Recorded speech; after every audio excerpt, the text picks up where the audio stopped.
Ay nako, bayaran na naman ng kuryente.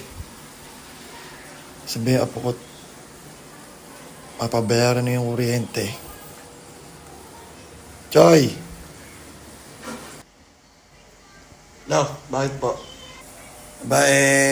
May utos ako sa'yo eh. Bayaran mo muna yung kuryente. Iiwan ko na lang dito sa mesa yung pambayad. At magsasabong muna ako sa kanto, ha? Sige na. Whew! Si Lolo pa na yung utos ngayon naman kuryente. Kano ba to? 1.5. Pwede to ah. Ano yung naiisip mo? Pindot mo na yan. Nagbibigay niyo yun sa playtime.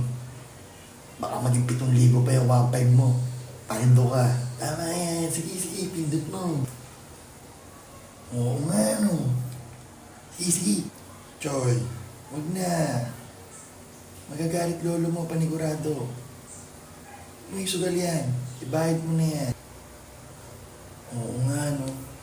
Baka matalo. Yari ko kay lolo na ito. Day. Kasi na ako cash in.